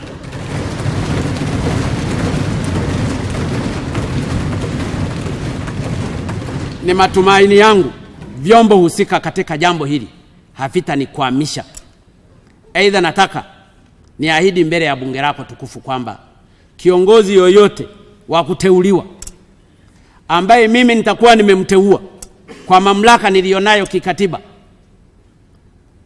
na ninayo mamlaka ya kumwajibisha pindi tu nikibaini na kujiridhisha kuwa anajihusisha na vitendo vya rushwa pamoja na ufisadi, nitamtimua mara moja. wala sitakuwa na kigugumizi. Na baada ya mimi kuchukua hatua hizo za kumtimua, hatua na taratibu zingine za kisheria zitafuata. Nataka twende mbele ili Watanzania wote, hasa Watanzania wa maisha ya chini, waweze kufaidika na matunda ya nchi yao Tanzania. Tanzania ni tajiri. Tanzania ina kila kitu. Tukisimama imara kwa pamoja na tukamtanguliza Mungu mbele, tutafanikiwa kwa kuwa na maisha mazuri. Mheshimiwa Spika, ninachotaka kusema hapa ni kwamba serikali yangu itafuatilia kwa karibu mienendo ya viongozi na watendaji wake ili kubaini kwa haraka nani anajihusisha na vitendo vya rushwa na ufisadi, na tukijiridhisha, hatutasubiri, tutachukua hatua.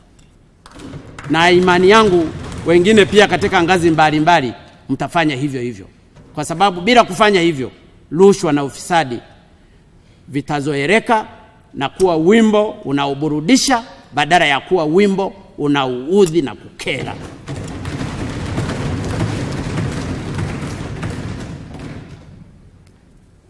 Mheshimiwa Spika, kuhusu swala la muundo wa serikali na utumishi, nilipokuwa nazunguka na kuzungumza na wananchi wakati wa kampeni za uchaguzi, niliahidi nitaunda serikali ndogo ya wachapakazi. Aidha, niliahidi pia kuunda serikali ambayo itawatumikia watu na hasa wananchi wa kawaida. Serikali nitakayoiunda nataka iwe inawahudumia wananchi kwa haraka na sio kuwasumbua na kuwazungusha. Natoa rai kwa watumishi wa serikali, hasa ambao ni wazembe na wavivu, wajiandae.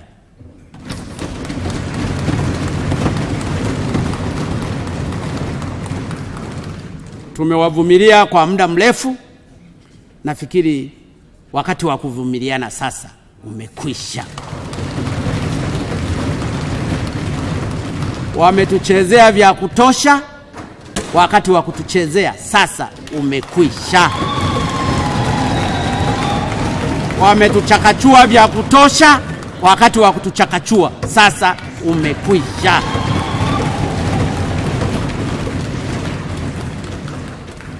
Kwa sababu watumishi wa aina hiyo hawatavumiliwa katika serikali nitakayoiongoza. Lugha za hiyo ni changamoto, tutashughulikia, tuko kwenye mchakato, tunaendelea, hasitavumiliwa katika serikali ya awamu ya tano. Mimi nataka watu iwe kazi tu. Hatuwezi kulea watu ambao wanalipwa mishahara lakini hawafanyi kazi wanazotakiwa kufanya, au wamegeuza ofisi za umma kuwa ni mahali pa kuchuma bila kufanya kazi. Mheshimiwa Spika, pamoja na kuwataka watumishi wa serikali kufanya kazi, hatuna budi kuyaangalia na kuboresha mishahara na maslahi yao, pamoja na mazingira yao ya kufanyia kazi, kwa kuwapatia vitendea kazi bora na vya kisasa. Na jambo moja tutakalolitekeleza ni kuangalia namna ya kupunguza kodi ya mapato katika mishahara ya wafanyakazi, yani pay. Pia tutajitahidi kuwatambua na kuwapa motisha wafanyakazi wachapakazi ili hii iakti kama motivating agent. Lakini kadiri uchumi utakavyokuwa unaendelea, tutaangalia pia namna ya kuboresha mishahara yao, kwa sababu na kila afanyaye kazi hana budi kulipwa mshahara mzuri. Kuhusu swala la kuongeza mapato na kupunguza matumizi, Mheshimiwa Spika,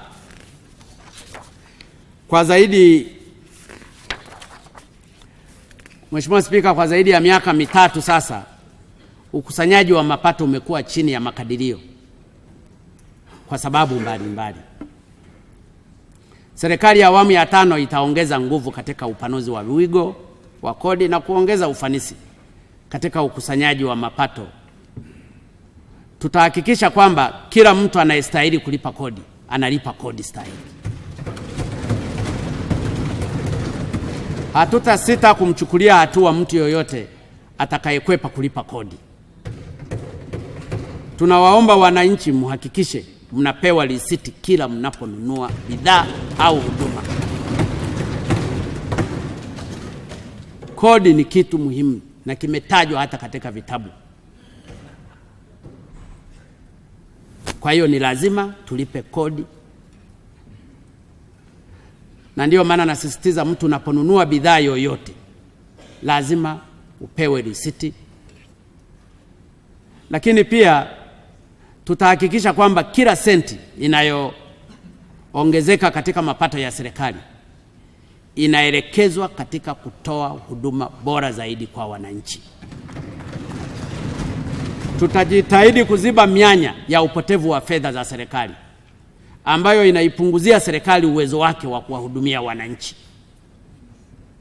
Mheshimiwa Spika, nitataja baadhi tu ya maeneo ambayo tutayasimamia kwa lengo la kupunguza matumizi yasiyo ya lazima na kuziba mianya ya uvunjaji wa fedha za serikali. Kwanza ni safari zote zisizo za lazima nje ya nchi. Tutazidhibiti na tumekwisha anza. Badala yake tutawatumia mabalozi wetu kutuwakilisha kwenye mikutano ya aina hiyo, na pale inapolazimu kiongozi au mtumishi mwandamizi kusafiri, tutahakikisha kwamba haandamani na msururu wa watu wengi ambao hawana umuhimu wala shughuli za kufanya katika safari hizo. Katika kusisitiza hili, napenda niwape takwimu za fedha zilizotumika ndani ya serikali na mashirika ya umma na taasisi zingine za serikali kwa safari za nje kati ya mwaka 2013-14 na 14-15. Jumla ya shilingi, kwa sababu ni lazima niwape takwimu, jumla ya shilingi bilioni 356.324 zilitumika kwa ajili ya safari za nje kama ifuatavyo. Tiketi za ndege, yani air ticketing, zilitumika shilingi bilioni 183.16. Tiketi za ndege zilitumika bilioni 183.16. Mafunzo ya nje ya nchi, training foreign, zilitumika shilingi bilioni 68.612.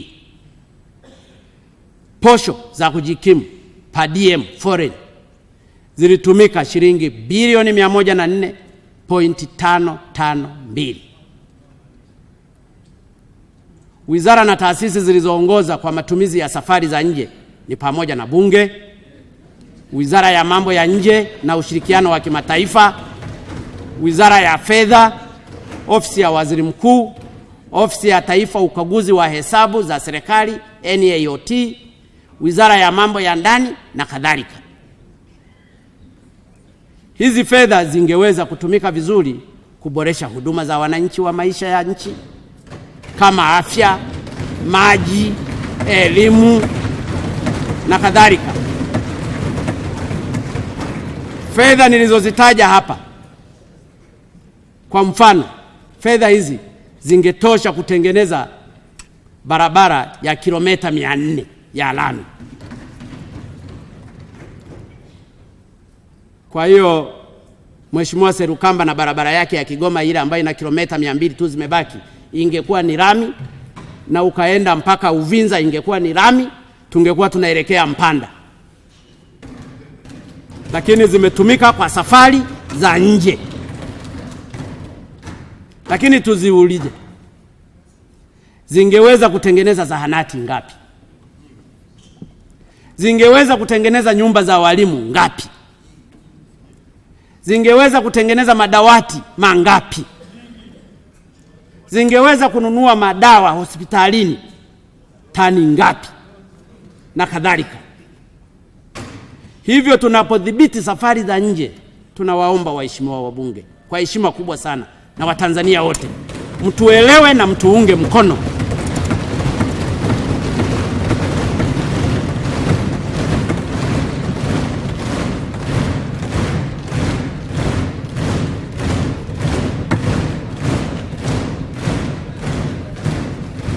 Pili, tutahakikisha tunadhibiti safari na ziara za mafunzo nje ya nchi zinazogharamiwa na serikali ambazo yangeweza kupatikana hapa nchini. Unaweza ukawa na utaratibu mzuri tu, badala ya kutuma kikundi cha watu kwenda kufundishwa kule, mleteni huyo mwalimu anayewafundisha aje wafundishie hapa.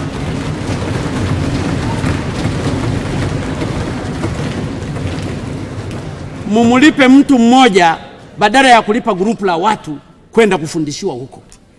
Lakini cha ajabu siku hizi kinachofanyika, hata bodi badala ya kukaa bodi Tanzania kujadili mambo yao, wanakwenda Ulaya kwenda kukaa bodi meeting. Ni mambo ya ajabu, ya aibu. Na ndiyo maana ndugu zangu waheshimiwa wabunge, napenda mnielewe na ni lazima niliseme. Nisipolisema nitakuwa mnafiki, na mimi sitaki niwe mnafiki, kwani msema kweli ni mpenzi wa Mungu.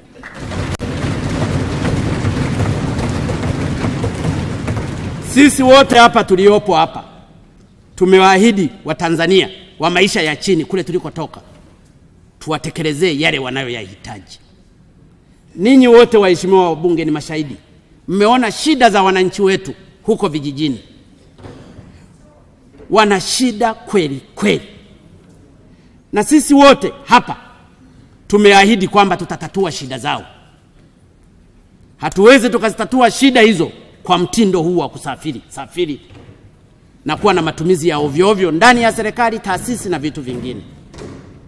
Kwa hiyo ninapoyasema haya, ninasema kwa uchungu mkubwa kwamba tuna wajibu wa kufanya haya ili Tanzania yetu inemeke, ili Tanzania yetu iende mbele, ili wananchi wetu waweze kufaidika, ili wananchi wetu tuwaondolee kero za ajabu ambazo zimekuwa zinawatesa katika maisha yao.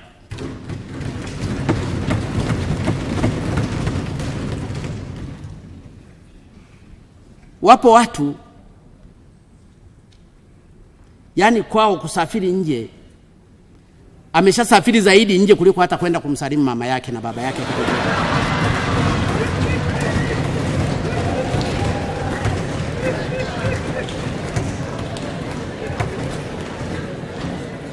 Tatu, tutadhibiti washa, semina, makongamano na matamasha ambayo kwa kweli yanatumia fedha nyingi tu za serikali, lakini hayana tija na wala hayaongezi ufanisi katika utekelezaji na usimamizi wa sera na mipango ya serikali. Siku hizi kwenye mawizara wakitaka kukutana mahali lazima watafute hoteli, wakati wizarani kuna ukumbi. Wangeweza hata wakakutania kwenye miti wakazungumza wale wanayotaka kuyazungumza.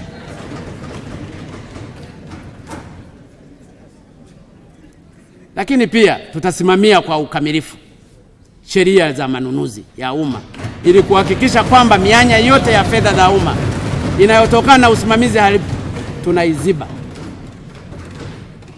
Hii sheria ya manunuzi ni mdudu mwingine mbaya sana.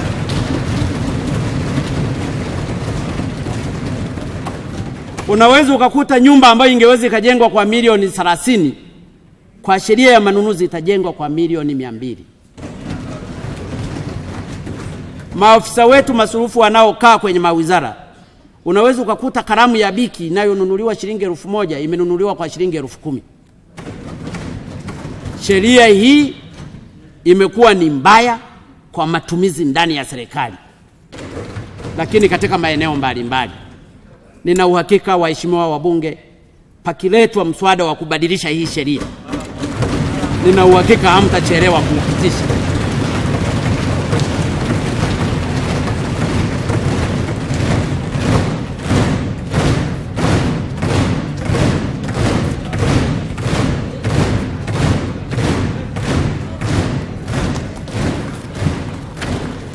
Mheshimiwa Spika, 5, tutasimamia na kudhibiti ukiukaji wa maagizo na maelekezo mbalimbali yaliyokwisha tolewa na serikali siku za nyuma kuhusu ununuzi wa bidhaa kama samani kwa ajili ya matumizi ya serikali. Samani zote kwa ajili ya matumizi ya serikali zinatakiwa ziwe zile zile zinazozalishwa hapa hapa nchini.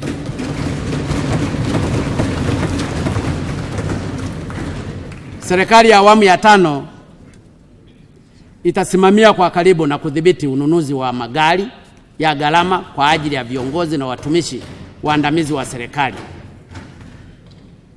kwa sababu unakuta mtu ni injinia, unatakiwa uende ukakague barabara, badala ya kuwa na pickup unataka kununua V8. Sasa ni lazima tubadilishe huo mwenendo.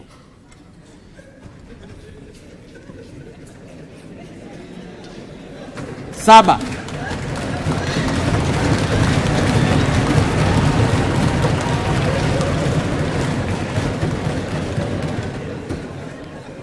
tutaendelea kuchunguza na kudhibiti matumizi ya serikali na taasisi zake zote yasiyo na tija kwa uchumi wa taifa letu. Mheshimiwa Spika, mambo ni mengi, lakini kwa ajili hiyo vipaumbele vya serikali ninavyotarajia kuiunda vitakuwa ni kupunguza urasimu ili kuongeza kasi ya utekelezaji wa maamuzi na miradi ya serikali, kubana matumizi kwa kupunguza yale ambayo kutokana na hali yetu ya uchumi kwa sasa yanaweza kuepukika, na kurejesha nidhamu ya serikali na utumishi wa umma kwa kuongeza uwazi na uwajibikaji. Tutatekeleza vipaumbele hivyo kwa kufanya, pamoja na mambo mengine, kupunguza ukubwa wa baraza la mawaziri, kuongeza usimamizi katika ukusanyaji wa mapato ya kodi na maduhuli ya serikali kwa kuziba mianya ya ukwepaji kodi, na tutahakikisha kwamba wale wote wanaotakiwa kulipa kodi wanalipa ipasavyo. Tutaongeza nidhamu ya matumizi ya serikalini ili kuhakikisha fedha zinazookolewa zinakwenda kwenye miradi ya maendeleo na kusimamia sheria, kanuni na taratibu za uwajibikaji kwa viongozi na watumishi wa umma ili wawajibike kwa wananchi ambao ndio wateja na waajiri wao wakuu wa utumishi na umma. Serikali ya awamu ya 5 itaendelea kubainisha maeneo mengine ya matumizi yasiyo ya lazima ambayo yanaigharimu serikali fedha nyingi na kuyadhibiti. Aidha nitoe wito kwa Watanzania wote, kila mmoja wetu afanye kazi, awe shambani, ofisini, kiwandani, sokoni, kwenye bustani na kadhalika, badala ya tabia ya sasa iliyoanza kujengeka ya Watanzania kutopenda kufanya kazi na hivyo kupoteza muda mwingi vijiweni, muda ambao ungetumika kufanya kazi. Ndiyo maana kauli mbiu yangu ni hapa kazi tu.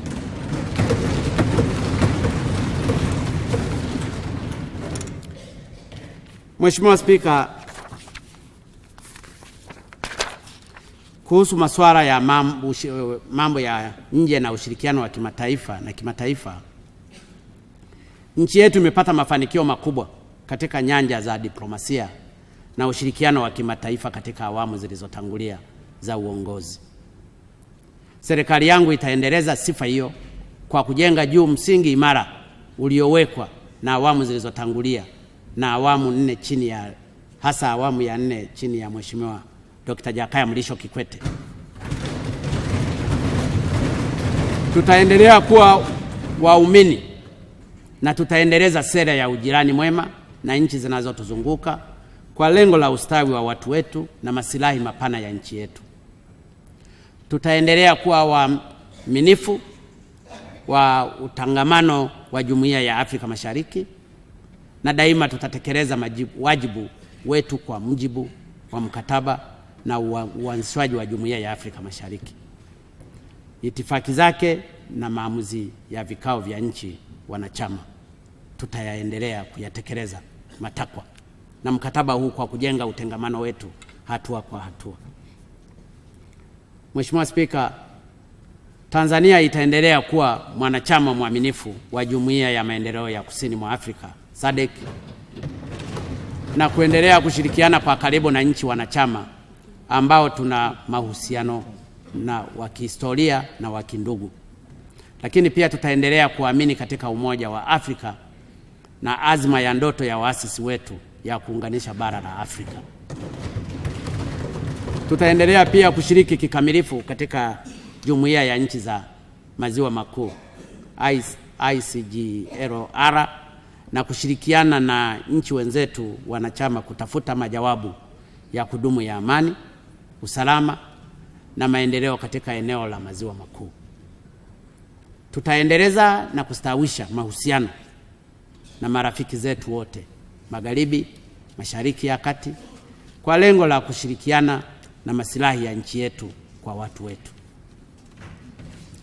Tutapenda kutumia fursa nzuri za mahusiano yetu mazuri kisiasa kukuza mahusiano yetu ya uchumi kwa kutumia diplomasia ya uchumi. Tutafanya hivyo pia kwa ushirikiano wa mataifa kwa kuendeleza mahusiano yetu na Umoja wa Mataifa na taasisi zake, Jumuiya za Madola, Benki ya Dunia, Shirika la Fedha Duniani, Benki ya Maendeleo ya Afrika, African Development Bank na kadhalika. Aidha, tutazitaka balozi zetu zionyeshe matunda yanayolingana na thamani ya fedha tunazowapelekea, hususan katika kuvutia uwekezaji, biashara, utalii, mchango wao katika ukuzaji wa sekta ya viwanda na kadhalika. Tunataka kuona diplomasia yetu na sera yetu ya nje ikijibu changamoto zetu za ndani za ajira, miundombinu, masoko ya mazao ya wakulima, viwanda na kadhalika. Mheshimiwa Spika, waheshimiwa wabunge,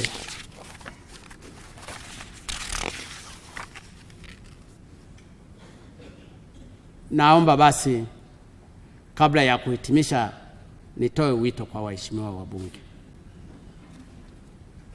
na bunge hili ambalo najua linalo nafasi ya kuweka historia ya kuwa kitu kimoja na kuweka maslahi ya taifa mbele.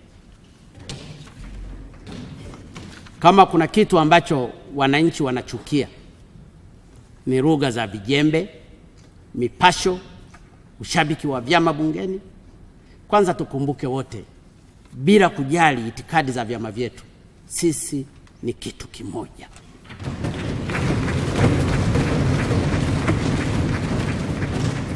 Na pili, tumechaguliwa kuwawakilisha wenzetu. Baada ya miaka 5, kila mmoja atarudi kwenye jimbo lake kuomba kura, na huko atapimwa kwa maendeleo aliyoyapeleka. Ningewaomba tusimame pamoja. Tanzania ni yetu sote. Tutangulize maslahi ya nchi mbele. Na kwa mara ya kwanza Watanzania waone bunge tofauti na sio bunge la kuzomea kutoka nje, kutukanana na mipasho ya kadhalika. Ndiyo maana kwa dhati kabisa nimempongeza sana Mheshimiwa Zitto. Mheshimiwa Zitto, umekomaa. Ninajua hata kwenu kule Kigoma wamekuchagua wana CCM. Ni lazima sasa tujenge dhana ya kutanguliza maslahi ya Watanzania tunaowaongoza badala ya maslahi ya kuzomea na yanaaibisha bunge hili. Bunge ni chombo muhimu sana katika mihimili ya taifa letu. Tunaitwa waheshimiwa wabunge kwa heshima ya dhamana tuliopewa na bunge hili tukufu. Tutunze heshima hiyo ili tuzidi kuheshimiwa. Aidha, napenda kusisitiza kuwa kazi iliyoko mbele yetu ni kubwa. Matarajio na matumaini ya Watanzania waliotuchagua na kutupa ridhaa ya kuwaongoza katika kipindi cha miaka ijayo ni makubwa mno. Tuna wajibu wa kuyatimiza. Wanachotaka kuona ni nchi yetu kupiga hatua kubwa za maendeleo zitakazojibu matumaini yao na kutatua shida na kero za wananchi wetu. Nyie na mimi, baada ya miaka 5 toka sasa, tutapimwa kwa namna tutakavyokuwa tumetekeleza mambo ambayo tumewaahidi Watanzania wenzetu. Mimi nina imani kabisa kwa ushirikiano wenu na kwa kufanya kazi kwa bidii na ubunifu tutaweza kutimiza ndoto za Watanzania wenzetu.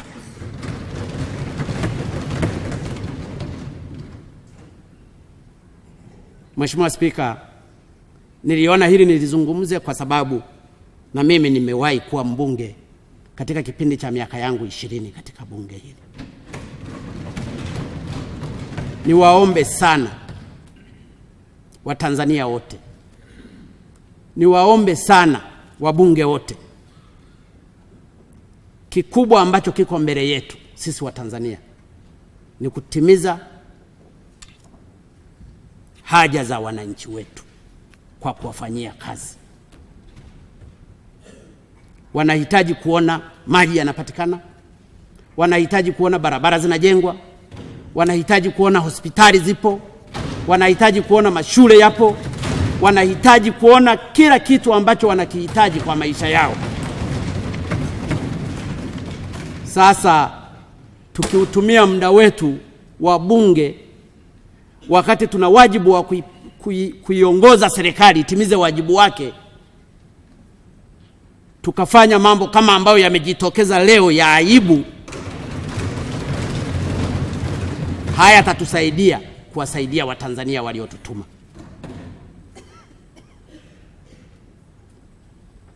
Mheshimiwa Spika,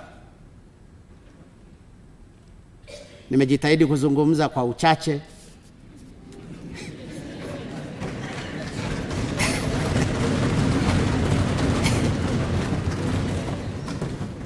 lakini napenda nikushukuru sana tena Mheshimiwa Spika, Mheshimiwa Naibu Spika, waheshimiwa viongozi wote tuliokaribishwa kuingia kwenye ukumbi huu na kushuhudia yaliyojitokeza, na mmeona tuna kazi kubwa kwa sababu bado tuna watoto wengi.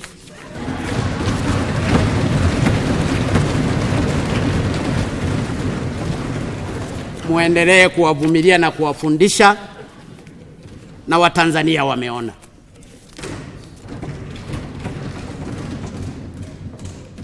Baada ya kusema haya, napenda basi nitamke kwamba ninalifungua rasmi Bunge la 11 la Jamhuri ya Muungano wa Tanzania. Asanteni sana kwa kunisikiliza. Mungu libariki bunge hili, Mungu ibariki Tanzania, Mungu ibariki Afrika. Asanteni sana.